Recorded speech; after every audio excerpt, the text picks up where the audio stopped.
भाई भाई मैंने कार साइकिलिंग शुरू की है। ये देख क्या मस्त रिजल्ट है। मस्त फैट लॉस हो रहा है। Hello everybody, welcome to my YouTube channel. Myself Devendra Pratap Singh and I am a drugs inspector and medical devices officer under government of India. तो आज हम डिस्कस करने वाले हैं कुछ बेसिक्स बातें अबाउट कार्ब साइकिलिंग। काफी मित्र है मेरे, उन्होंने कार्ब साइकिलिंग के बारे में बोला था कि भैया प्लीज इसके बारे में थोड़ा बताइएगा। तो मैं थोड़ा सा ब्रीफ डिस्कस करना चाहूंगा कि कार्ब साइकिलिंग बेसिकली होता क्या है।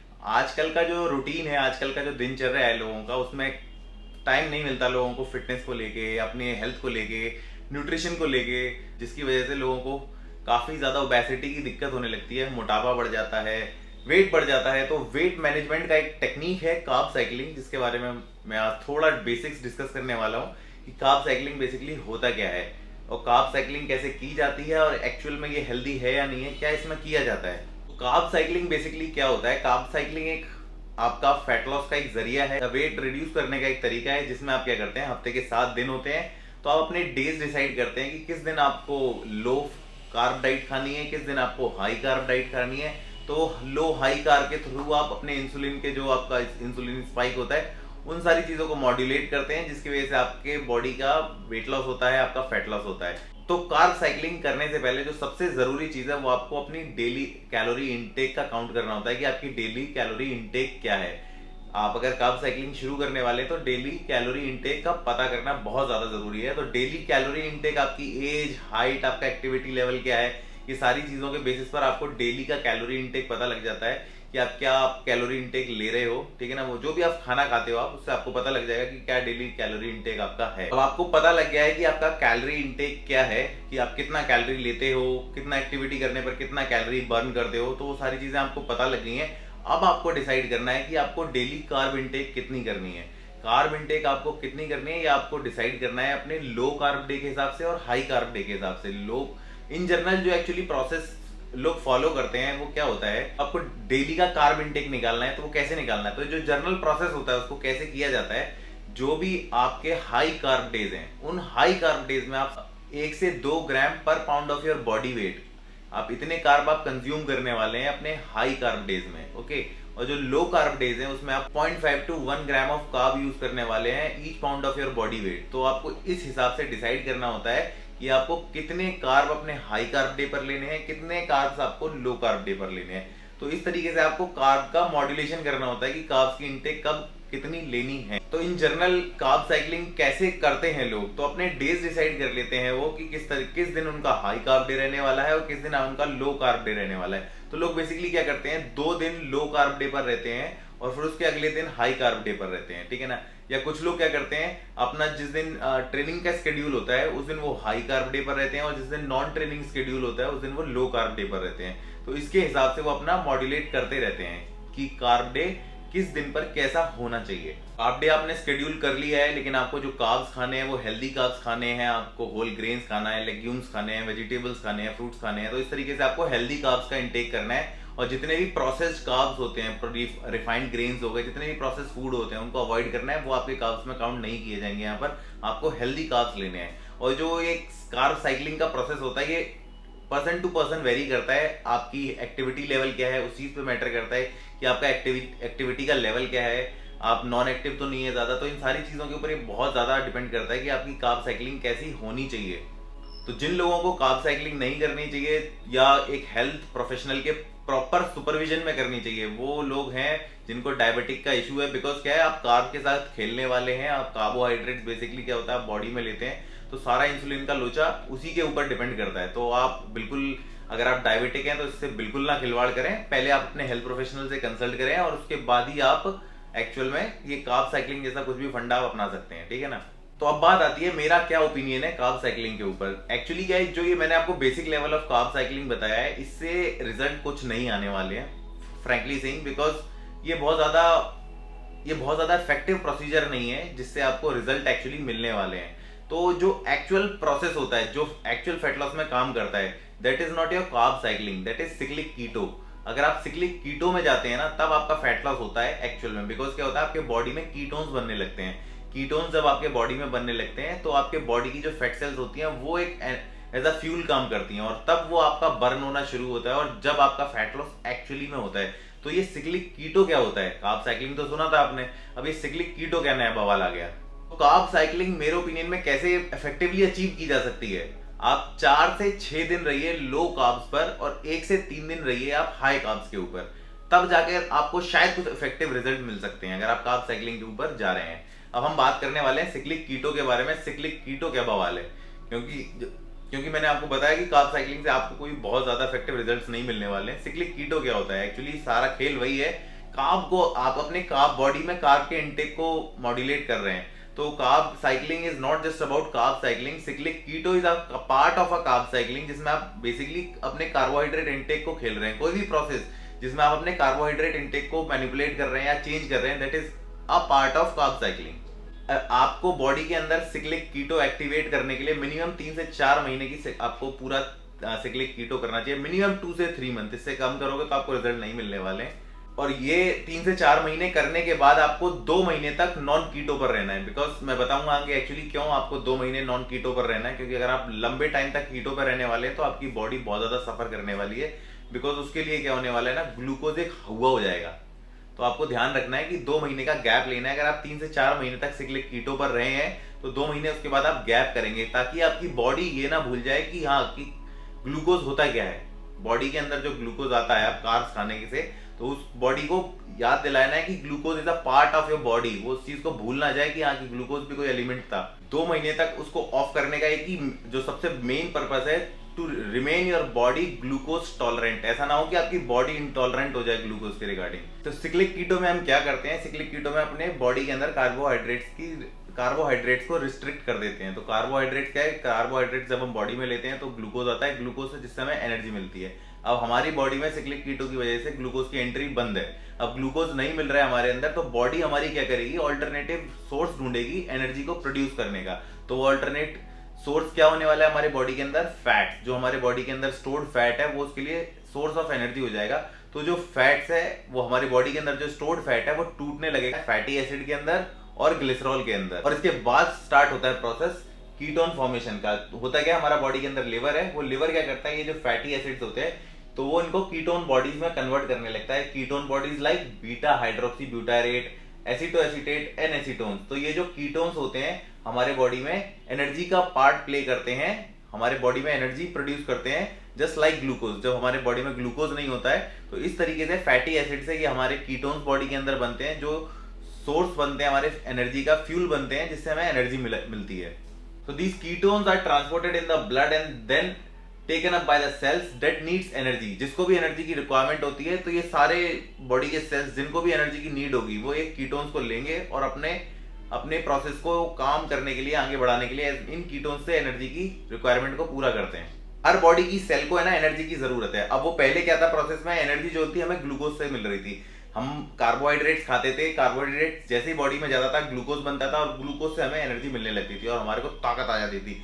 अब यहाँ प्रोसेस हमने हैम्पर कर दिया, हमने बॉडी के अंदर कार्बोहाइड्रेट्स की इनटेक बंद कर दी है। तो जो ग्लूकोज हमारा सोर्स फ्यूल था, एनर्जी का जो फ्यूल था वो बंद हो गया है। अब बॉडी के अंदर हम क्या कर रहे हैं? कार्बोहाइड्रेट का इनटेक बिल्कुल लो कर दिया है। हम बॉडी के अंदर फैट्स डाल रहे हैं, हेल्दी फैट्स डाल रहे हैं हम, ठीक है ना। वो हेल्दी फैट्स की वजह से हमारे बॉडी के अंदर क्या हो रहा है, जो स्टोर्ड फैट्स था वो भी, और जो बॉडी के अंदर फैट है वो, अब वो बॉडी के अंदर जो फैट स्टोर्ड है वो उसको याद आ जाती है कि भाई अब हमें काम करना है, लगना है काम करने पर। तो वो काम करने के लिए लगता है बॉडी के अंदर वो जो फैटी एसिड है, वो जो फैट स्टोर्ड है वो फैटी एसिड में और ग्लिसरॉल में टूट रहा है। फैटी एसिड से वो फर्दर कीटोन्स बन जाते हैं। अब कीटोन्स बनने लगे हैं, बॉडी के सेल्स को एनर्जी की जरूरत है, तो जो पहले ग्लूकोज यूज करते थे वो ग्लूकोज यूज नहीं करेंगे।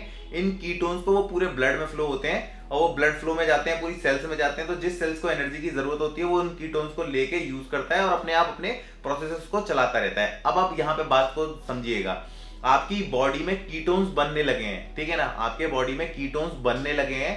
अब इस बॉडी में ये जो प्रोसेस है, कीटोसिस का प्रोसेस है, ये लगातार चलता रहे। इसको लगातार चलते रखने के लिए आपको क्या करना है, बॉडी के अंदर लो टू लो कार्बोहाइड्रेट डाइट लेनी है और हाई फैट डाइट लेनी है। जिससे क्या होगा, आपके बॉडी में पहले से ही फैट स्टोर्ड है और आप खाने में भी फैट्स ले रहे हैं, तो वो फैट्स का लेवल मेंटेन रहेगा, जिसकी वजह से क्या होगा, आपका लिवर जो है कीटोसिस प्रोसेस में रहेगा और फर्दर कीटोन्स बनाता रहेगा और बॉडी को एनर्जी प्रोवाइड करता रहेगा। अगर आपने बॉडी के अंदर कीटोसिस का जो प्रोसेस है उसको जरा भी डिस्टर्ब कर दिया, तो जो पूरा आपने मेहनत किया था अपनी बॉडी को कीटोसिस स्टेज तक पहुंचाने के लिए वो सारा का सारा प्रोसेस डिसरप्ट हो जाएगा। ये मैं क्यों बता रहा हूं, बिकॉज लोग क्या करते हैं, लोग अक्सर बोलते हैं यार मैं तो कीटो कर रहा हूं, मैं कीटो कर रहा हूं, मैं कीटो कर रहा हूं। चल यार कोई बात नहीं, अब ये एक बर्गर खा लेने से क्या हो जाएगा, अरे यार चल आज हमें चिकन टिक्का मिल रहा है, चिकन टिक्का के साथ वही रोटी चपाती जो भी मिल रही है आज एक खा लेता हूं, क्या हो जाएगा। No my dear friend, you totally fucked up. आपने माँ बहन कर दी है अपने कीटो की, ठीक है ना, कीटो की बच गई है। एक्चुअली क्या होता है कि सीरम के कीटोन लेवल्स को आने के लिए आपको कम से कम 2 से 4 दिन लगते हैं, ठीक है ना। 2 से 4 दिन लगते हैं आपके सीरम के कीटोन्स के लेवल को आने में। 4 दिन आपके कीटोन्स के लेवल को आने में लगे, बॉडी के अंदर वो इनफ लेवल आता है कि हाँ आपके बॉडी में कीटोन्स आ गए हैं, फिर वो पूरे ब्लड में सप्लाई होते हैं। बॉडी एनर्जी जो होती है, जिसको बॉडी में जिस सेल को एनर्जी चाहिए उसको यूज करने के लिए, ये काम करने के लिए ना ऑलमोस्ट ये पूरा 1 हफ्ता का प्रोसेस होता है कि 1 हफ्ता लग जाता है पूरा, कि आपकी बॉडी कीटोन से एनर्जी ड्राइव करके बॉडी के प्रोसेसेस के लिए यूज करने लगती है। अगर आपने वहां एक दिन भी अगर अपने बॉडी के अंदर कार्बोहाइड्रेट पेल दिए, मतलब सो कॉल्ड चीट कर लिया आपने, चीट भी आपको कार्ब, अगर आप कीटो में कर रहे हैं, सिक्लिक कीटो में, तो चीट भी आपको बहुत ध्यान से रख के करनी है। अगर आपने एक बार भी खा लिया तो आपका ये जो पूरा 1 हफ्ते का मेहनत था ना, ये खत्म।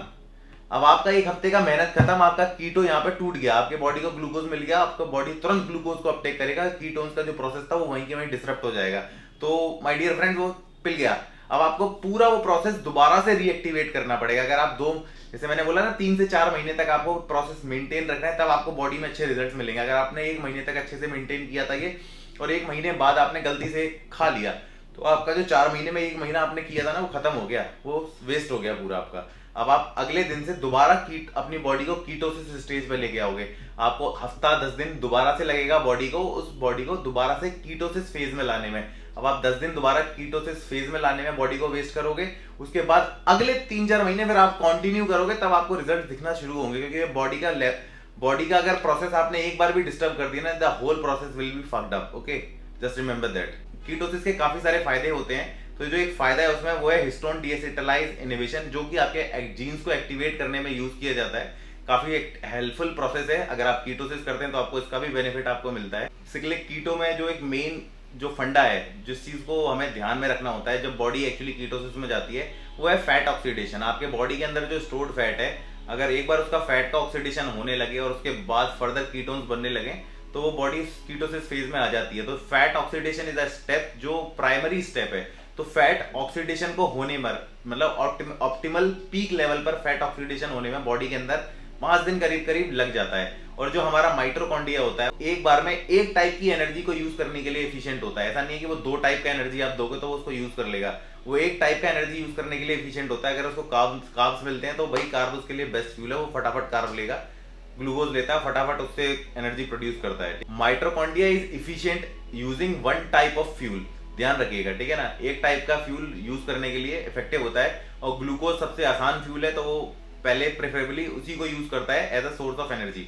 होता क्या है कि जब बॉडी आपकी ग्लूकोज से एनर्जी ले रही होती है, ग्लूकोज से चल रहा है हिसाब किताब, अब आपको कीटोसिस में लाना है बॉडी को, तो होता क्या है, प्रोसेस क्या होता है, आपका जो मेमेलिन माइटोकॉन्ड्रिया, आपके बॉडी के अंदर जो माइटोकॉन्ड्रिया है, उसको 5 हाफ साइकिल अचीव करनी होती है कि आपके बॉडी के अंदर जेनेटिक लेवल पर चेंजेस हो जाएं और आपकी बॉडी फैट को एज अ फ्यूल यूज करने लगे रादर देन यूजिंग ग्लूकोज। अगर आप आप बॉडी के अंदर लो कार्ब डाइट पर है, आपके बॉडी के अंदर कार्ब्स है नहीं, ग्लूकोज मिल ही नहीं रहा उसे, तो अब आपकी बॉडी तब उस चीज को यूज करती है एज अ फ्यूल, जब आपके बॉडी के अंदर जो आपके माइटोकॉन्ड्रिया है, आपका mitochondria, mammalian mitochondria 5 half cycle achieve कर लेता है, ठीक है ना, 5 हाफ साइकिल अचीव कर लेगा। उसके बाद आपका बॉडी ससेप्टेबल होता है फैट को एज अ एनर्जी यूज करने के लिए, और 1 हाफ साइकिल को अचीव करने के लिए 1 से 2 हफ्ते का टाइम लगता है। समझ गए आप? तो एक प्रोसेस कितना लंबा है। अगर आपने एक भी दिन चीट कर दिया, एक भी दिन गड़बड़ कर दिया इस प्रोसेस के बीच में, तो आपकी जो सारी मेहनत थी वो सारी स्पॉइल हो जाने वाली है। क्योंकि बॉडी कीटोसिस में आने में टाइम लेती है। आपने ऐसा नहीं है कि आपने कीटो स्टार्ट किया आज से और आपकी बॉडी कीटोसिस में आ गई, नहीं। आपके माइटोकॉन्ड्रिया को नहीं पता है कि आप बॉडी में एनर्जी कैसे ही देने वाले हो। आपकी बॉडी को आदत हमेशा से ग्लूकोज की है, वो ग्लूकोज से एनर्जी ड्राइव करती है। आप जो भी कार्ब्स इनटेक करते हो, ग्लूकोज बनता है बॉडी के अंदर, वो ग्लूकोज से एनर्जी लेता है और वो बना देता है। अब आपके बॉडी के माइटोकॉन्ड्रिया को पता लगाना है या उसको अडॉप्ट कराना है हमें कि अब भैया तुझे फैट यूज करना है, तो उसको फैट यूज कराने के लिए आपको क्या करना पड़ेगा, आपको उसको जेनेटिक लेवल पर चेंज करना पड़ेगा। जेनेटिक लेवल पर चेंज करने के लिए उसको 5 हाफ साइकिल लगती हैं। तब आपका जो नया माइटोकॉन्ड्रिया डेवलप होगा बॉडी के अंदर, जो नए माइटोकॉन्ड्रियल सेल्स होंगे, बेसिकली जो सेल्स रहते हैं, अब उसको वो पता लगता है कि मुझे फैट यूज करना है, और एक हाफ साइकिल को अचीव करने में 1 से 2 हफ्ते का टाइम लगता है। तो आप देखिए आपको 5 हाफ साइकिल लगेंगी अपने बॉडी को कीटोसिस फेज में डालने के लिए, ताकि आपकी बॉडी समझ सके कि आपको फ्यूल जो यूज करना है, आपको फैट करना है, कार्बोहाइड्रेट्स नहीं करने हैं, ठीक है ना, जब आप लो कार्ब डाइट पर होने वाले हो इन सिक्लिक कीटो। और जब आपकी बॉडी कीटोसिस फेज में है, आपकी बॉडी फैट को कंज्यूम कर रही है, ठीक है ना, और ऐसा नहीं है कि आप अच्छे से कीटो में चल रहे थे और आपने एकदम से कार्बोहाइड्रेट लिए तो आपकी बॉडी फटाफट वो ग्लूकोज को यूज करने लगेगी as a source of energy, as a source of fuel. ऐसा नहीं है, क्योंकि आपकी बॉडी कीटोसिस में है, ठीक है ना, आपकी बॉडी कीटोसिस में है। अगर आपने उस टाइम पे कार्ब ले लिया तो आपकी बॉडी को, जो आपका जो माइटोकॉन्ड्रिया है आपके, उसको दोबारा से 5 हाफ साइकिल लगेंगी वापस से कार्बोहाइड्रेट को एज अ फ्यूल यूज करने में, क्योंकि आपकी बॉडी अडॉप्ट कर चुकी है फैट्स को, आपकी बॉडी फैट से एनर्जी डिलीवर कर रही है। तो आपको 5 हाफ साइकिल वापस से लगने वाली है कार्बोहाइड्रेट को as a source of fuel use करने में। तो इनिशियली जब आप साइक्लिक कीटो पे जाते हैं, कीटोजेनिक डाइट पर जाते हैं, तो आपको सबसे बड़ा जो इशू आता है वो आता है गट डिसबायोसिस का आता है। तो आपकी गट काफी ज्यादा डिस्टर्ब हो जाती है, 1 से 2 हफ्ता करीब करीब तक ये आपकी डिस्टर्ब रहती है। उसके बाद ये धीरे धीरे रिपेयर होने लगती है, धीरे धीरे फिर स्लोली ये रिपेयर करती है और हील करती है, और आपका जो प्रोसेस है वो उसको अडॉप्ट करने लगती है। तो हम जो कीटो है वो उसको लाइफ टाइम क्यों नहीं अडॉप्ट कर सकते? तो मैं आपको बताना चाहता हूँ, ग्लूकोज टॉलरेंस नाम की एक चीज होती है। हम जिंदगी भर क्यों कीटो पे नहीं रह सकते हैं? क्योंकि ग्लूकोज टॉलरेंस नाम की एक चीज होती है, समझ रहे हैं आप? ग्लूकोज टॉलरेंस बहुत तगड़ी चीज है, ठीक है ना। अगर आप बहुत लंबे टाइम पर कीटो पे रह लिए तो आपकी बॉडी जो है ना इंसुलिन बनाना ही भूल जाएगी। आपकी बॉडी का इंसुलिन का लेवल इतना लो हो जाएगा कि आपकी बॉडी इंसुलिन बनाना ही भूल जाएगी। मतलब आपकी बॉडी में इंसुलिन का लेवल इतना हो जाएगा कि वो इंसुलिन के लिए रिस्पॉन्स ही देना भूल जाएगी। Insulin level will become drastically low, your body cells will stop responding to the insulin. मतलब अगर आप एक्सटर्नल इंसुलिन भी दोगे तो वो उस चीज को भी रिस्पॉन्ड नहीं करने वाली है। तो ये बहुत सीरियस इशू हो जाएगा। सोचो अगर कोई बंदा जिसको टाइप 2 डायबिटीज है, ठीक है ना, और उसकी बॉडी इंसुलिन को रिस्पॉन्ड ही नहीं कर रही है, समझ रहे हो आप? उसकी बॉडी इंसुलिन को रिस्पॉन्ड ही नहीं कर रही है। जैसा कि किस स्टेज में हो रहा है, आपके लॉन्ग टर्म कीटो को करने पर। कीटो आपने बहुत ज्यादा लंबा कर लिया, आपके बॉडी का इंसुलिन का लेवल ड्रॉप हो गया, आपकी बॉडी इंसुलिन, आपकी जो बॉडी की सेल्स हैं वो इंसुलिन के लिए रिस्पॉन्ड ही नहीं कर रही हैं। टाइप 2 डायबिटीज में क्या होता है? टाइप 2 डायबिटीज में सेम यही होता है, आपकी बॉडी जो होती है इंसुलिन को रिस्पॉन्ड नहीं करती है। तो आप समझ रहे हैं ना, long term keto effect will similarly look like a type 2 diabetic patient. तो इसलिए लॉन्ग टर्म हम कीटो बिल्कुल नहीं कर सकते। तो एक स्टडी है international journal of sports nutrition and exercise metabolism में, इसमें लोग क्या किए हैं कि स्टडी जो की गई कीटो को लॉन्ग टर्म तक करने के लिए, इट्स लगभग 6 महीने के लिए, इसमें लॉन्ग टर्म में क्या किया, 2 ग्रुप में लोगों को बांट दिया गया, जिसमें 6 महीने तक एक कीटोजेनिक ग्रुप को रखा गया, ठीक है ना, और दूसरे में क्या रखा, हैबिचुअल रखा गया, जो मिक्स्ड डाइट रखते हैं विद कार्ब्स, ठीक है ना। तो जो कीटोजेनिक ग्रुप में थे उनको 50 से 80 ग्राम तक कार्ब्स दिए गए, ठीक है ना, और जो यहाँ पर मिक्स डाइट में थे उनको 270 से 560 ग्राम तक कार्ब्स दिए गए। जो इनका कैलोरी का प्रोपोर्शन था वो ऑलमोस्ट सेम था। इनको एग्जामिन किया गया विद द एक्सरसाइज, जो भी इनको टॉलरेंस दिया गया, एक्सरसाइज का टॉलरेंस दिया गया, तो इनके बाद इसके चेंज इफेक्ट्स को एग्जामिन किया गया। तो जो लो कार्ब पर थे, मींस वो जो कीटो पर थे, उनका ट्रेमेंडस इंक्रीज हो गया फैटी एसिड ऑक्सीडेशन, ठीक है ना। दोनों ग्रुप्स के ऊपर हमने ओरल ग्लूकोज का टॉलरेंस टेस्ट किया गया। इस टेस्ट में क्या किया गया, उन दोनों को 75 ग्राम ग्लूकोज दिया गया, ठीक है ना, और उसके बाद उनकी बॉडी की काफी सारी चीजें एग्जामिन की गई। हमने उनका इंसुलिन का लेवल नापा, ग्लूकोज का लेवल नापा, तो ये सारी चीजें हमने एग्जामिन की। और क्या पाया बेसिकली, तो कीटो ग्रुप के जो लोग थे, जो आपके लो कार्ब डाइट पर थे, क्या पाया गया कि उनका जो टाइम था कार्बोहाइड्रेट्स के रिगार्डिंग रिस्पॉन्ड करने का, वो बहुत टेरेबल था, बहुत ही ज्यादा डिवास्टेटिंग था। और एक क्या हुआ इसमें कि एकदम रूफटॉप कर गया एकदम ग्लूकोज का लेवल, उनका एकदम से स्पाइक किया भयानक एकदम। और वो एकदम से भयानक तरीके से क्यों बढ़ा है, क्योंकि बॉडी जो है ना उनकी, वो ग्लूकोज को हैंडल ही नहीं कर पाई। कार्बोहाइड्रेट से जो ग्लूकोज उनको बना, body is not able to handle the glucose, वो हैंडल ही नहीं कर पाई और वो एकदम से स्पाइक कर गया। और इनको दुगने से ज्यादा समय लगा इनका इंसुलिन का लेवल बढ़ने में। तो जो ये सारी स्थिति है, ये सारी की सारी स्थिति क्या शो करती है, ये ग्लूकोज इंटॉलरेंस है। लंबे टाइम तक अगर आप कीटो करते हैं, तो ये साइंटिफिक स्टडी है, ये साइंटिफिकली प्रूवन है। ऐसा नहीं है कि जो मैंने आपको बताया ये कोई वेग बात है। ये जैसा मैंने आपको स्टडी बताई, आप इसको गूगल कर सकते हैं। तो इस स्टडी में यही इस चीज को प्रूव करने के लिए कि बहुत लंबे टाइम तक हमें कीटो क्यों नहीं करनी चाहिए, मैंने जैसे बताया ना साइक्लिक कीटो आप 3 से 4 महीना कीजिए। तो ये स्टडी 6 महीने तक खींची गई कि और 6 महीने तक करके देखते हैं क्या होता है। तो उन्होंने उनको टेस्ट किया गया, मैसिव फैटी एसिड ऑक्सीडेशन पाया गया इनके बॉडी के अंदर। जब फैटी ऑक्सीडेशन मैसिव पाया गया, इनका बॉडी का ग्लूकोज टॉलरेंस टेस्ट किया गया। 75 ग्राम इनको प्योर ग्लूकोज दिया गया, इनको जो मान लो ग्लूकोन डी टाइप का इनको दिया गया। तो 75 ग्राम जब दिया गया और इनके बाद इसके इनका इंसुलिन का लेवल और दुनिया भर के इनके बॉडी के पैरामीटर्स काउंट किए गए, तो इन्होंने क्या पाया कि जो इनका बॉडी था वो ग्लूकोज को टॉलरेट ही नहीं कर पाया। मतलब बॉडी जो है कार्बोहाइड्रेट्स हम दे रहे हैं वो उसके रिगार्डिंग रिस्पॉन्ड ही नहीं कर पा रही है।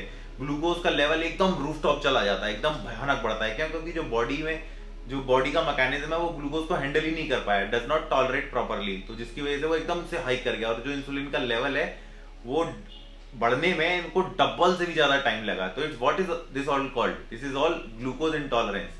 तो इसी चीज को अवॉइड करने के लिए हमें लंबे समय तक कीटोजेनिक डाइट पर नहीं रहना होता है। तो इसमें क्या चीजों का ध्यान रखना होता है, मैं वो आपको टिप्स दे देता हूँ कि आप जब साइक्लिक कीटो पर हैं और आप आपने कीटो कर लिया है 3 से 4 महीने, तो अब आपको करना क्या है। 3 से 4 महीने तक कीटो करने के बाद आपको क्या करना है, आपको जब इसकी कीटो रोकनी है तो आप बॉडी के अंदर जो भी हेल्दी फैट्स ले रहे हैं, चाहे वो आप फिश से ले रहे हैं, आप नट से ले रहे हैं, एवोकेडो से ले रहे हैं, ग्रास फेड मीट से लेते हैं, किसी से भी आप जो लेते हैं आप अपने फैट्स को, इनका जो इंटेक है आप बॉडी के अंदर आप कम कर देंगे और आप धीरे धीरे कार्ब्स का इंटेक बढ़ाएंगे। आपको हेल्दी कार्ब्स जो मैंने बताए थे, उन हेल्दी कार्ब्स का इंटेक आप 1 हफ्ते तक धीरे धीरे बढ़ाएंगे। और ये बढ़ाने के बाद आपकी बॉडी धीरे धीरे आपको क्या कहते हैं, धीरे धीरे आपके कार्बोहाइड्रेट्स के रिगार्डिंग रिस्पॉन्ड करना शुरू कर देगी। तो जो आपका पूरा जो साइक्लिक कीटो का जो आपका कीटोसिस का जो प्रोसेस है बॉडी के अंदर, वो धीरे धीरे पूरा रिवर्स हो जाएगा और बॉडी कार्ब्स को समझने लगेगी और कार्ब्स के रिगार्डिंग रिस्पॉन्ड करने लगेगी। 3 से 4 महीने तक कीटोसिस के प्रोसेस में रहने के बाद और आप क्या कर सकते हैं, जब आप बॉडी को नॉर्मल फेज में लाने के लिए करेंगे, आप इंटरमिटेंट फास्टिंग कर सकते हैं। या आप क्या कर सकते हैं, एक दिन आप नॉर्मल खाना पीना खाइए, उसके बाद अगले दिन इंटरमिटेंट फास्टिंग कर दीजिए। आपको हाई इंटेंसिटी वर्कआउट करना है, आपको HIIT करना है, जिससे आपको काफी ज्यादा बेनिफिट मिलेगा। आपकी बॉडी दोबारा से रिवर्स स्टेज में आ जाएगी। आपको स्नैकिंग बिल्कुल नहीं करनी है, स्नैकिंग करोगे फालतू नहीं खाना है आपको, ठीक है ना।